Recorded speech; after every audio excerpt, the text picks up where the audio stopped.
Welcome to The Inside Story. I'm Billy Hollowell, and today I am joined by Samantha Kamman. Samantha, we're going to get into a story here that is very difficult to talk about, and you were the person who did the interview with this Hamas hostage, former Hamas hostage. Really one of the most unimaginable circumstances that we could picture, being captured by a terrorist organization and being held. You sat down with Aviva. As you were preparing for this interview, what was going through your head and your heart? So I've been doing a lot of research into the stories of former hostages. So ahead of time, I had some idea of what Aviva might say during the interview. And I knew that she was going to be reliving probably one of the most traumatic things any human being could have ever had to endure. And she was there for over 50 days. So I wanted to make sure I was very gentle and careful in how I went about asking her questions. But when I met her at the Museum of the Bible, I met her and her daughter Alana there. That was just easier for them because they had a lot of meetings they're going to be doing in DC that day. But right before I asked her anything, she just sat down and she's just like, ask me any question. I will answer it. I'm not afraid. So this Wow. is someone who's really trying to use her testimony in order to raise awareness about what these hostages are going through. And you mentioned obviously almost 2 months in captivity with Hamas. I can't imagine. We'll get into some of the things that she saw and experienced, but let's go through the story of how she was captured. What unfolded around October 7th in that attack for her?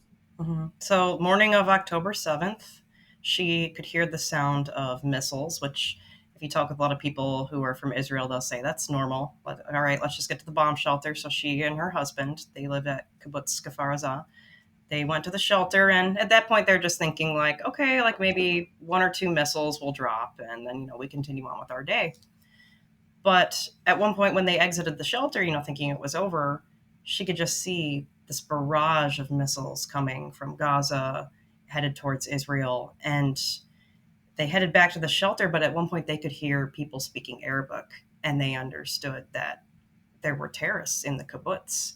The terrorists made their way to this couple's house. They were shooting at the house. They eventually came inside. Aviva screamed, but they just dragged her and her husband out. They broke her husband's ribs. They shot him in the hand. So by the time that they had gotten to Gaza, he was in just terrible, terrible pain. And she just said she was in shock throughout this whole experience. It's unimaginable. I mean, even as you're describing that, hearing the evil acts, and we've heard them and we know, but when you're sitting across from someone, and I think this is important for people to understand, as a journalist, you're sitting across from someone and you're asking these difficult questions. I love the fact she was so open to say, ask me anything, I'm not afraid, but it can be difficult to ask some of these questions, to go to some of these places as the journalist asking the questions. What were some of the other parts of her story that were difficult to hear and difficult for you to then convey in story form? She told me about how Hamas moved her and her husband at least 13 times while she was captive. And at one point, they were kept in a tunnel where they could hardly breathe. There was a lack of ventilation. And when they were moved again, finally, she said, stepping out of that tunnel, it was like being born again. Because when she first went into the tunnel, she's like, it felt like I touched death. It was so dark and deep underground. Wow.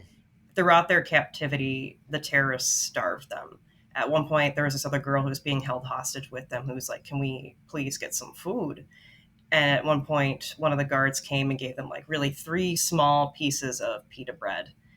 And Aviva told me she held on to most of the bread because she wanted to have something for her husband just in case they starved them for days. They weren't given really any food or water or any attention. And something she said to me that really stood out to me, she said it was like Hamas took her and her husband from this world. They weren't allowed to cry or feel, show any emotion despite what they were going through. And sometimes they'd go and they'd ask the hostages like, oh, give a thumbs up, doing okay? And she told me one day she gave a thumbs down. And this terrorist screamed at her in a way that scared her so much. She's like, I never did that again. I just always gave the thumbs up.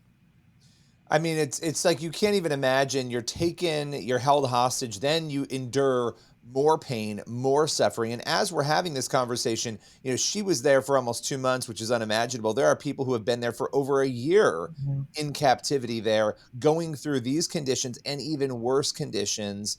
Let's talk about one of these instances, something that Aviva saw when she was captured. There was a woman, a younger woman, who was being beaten. Tell us that story, because as you conveyed it to me, it gave me shivers down my spine. It really did. Yeah. So Aviva confirmed, I think, what a lot of people suspected was happening to some of the younger female hostages in captivity. The terrorists would treat them like dolls and force them to wear tight clothes. And there was this one girl who was told to accompany a guard one day, and she had turned to the other hostages and just said that she was scared. And the guard had grabbed this girl by the hair, threw her to the floor, held a gun on her, and said, "One more word and I'm going to kill you." And Aviva told me, she's like, "I felt that in my bones."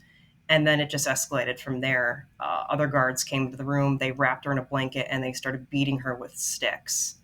And when it was over, the girl, she was weeping, and Aviva could see her body was all red.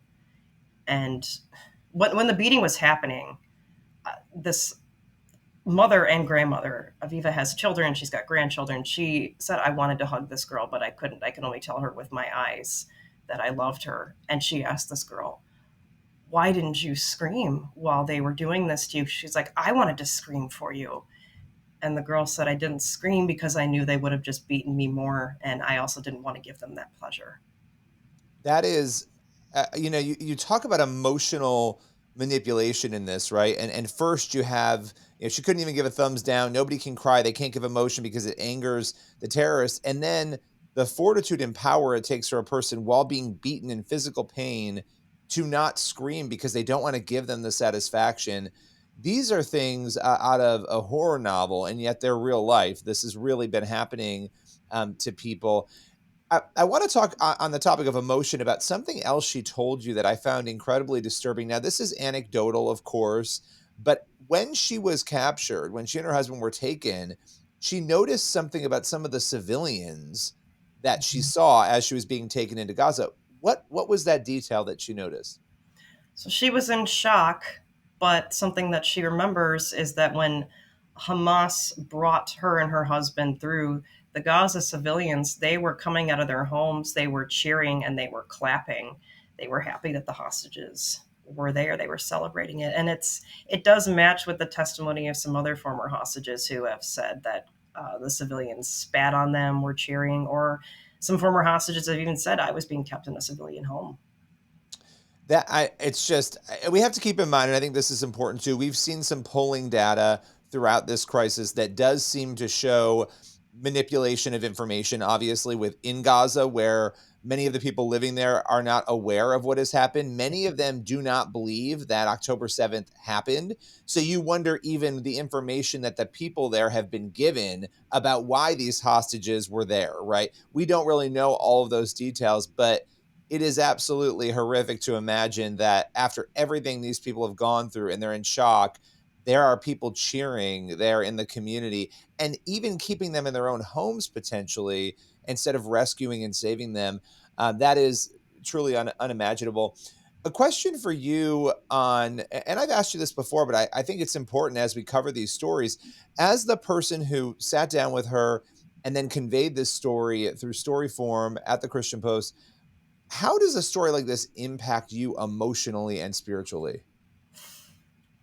My heart really bled for her listening to her story and the story of her daughter Olana, learning very slowly learning what had happened to her parents, because she had been texting with them on October 7th because she was on vacation like 3 hours away and was like, "Hey, you guys okay?" And they're like, "Oh yeah, we're fine." And then she didn't hear from them anymore. So gradually her going through that process of, "Oh no, my parents were captured." You hear these stories and you just want to do it justice. You want to make sure that story is told, and that the person, when you're in the process of interviewing them, that they're heard, and you just convey as much of it as possible, the truth. Absolutely. One final question for you. You mentioned her husband, he was shot in the hand, obviously badly injured, broken ribs. What ended up happening with him? Was he able to recover? So her husband is still a hostage in Gaza. During that time, Aviva said they were not being treated very well, not a lot of medical care. She even said that she lost a lot of weight, and so did her husband. They were both very weak, hardly able to stand. Right now, of course, Aviva and Alana's concern is that he's alone in captivity, but they're advocating for his release and the release of the remaining hostages. So this is a nightmare that continues for Aviva and her family, and we can be praying for them and the other hostages and the families and the people like Aviva who have come out of this and have to deal with the wounds of what they've experienced. Samantha, I appreciate your time joining us today here on The Inside Story. Everyone else, make sure you are subscribed to our podcast wherever podcasts are heard, and we will see you again next week for another episode of The Inside Story.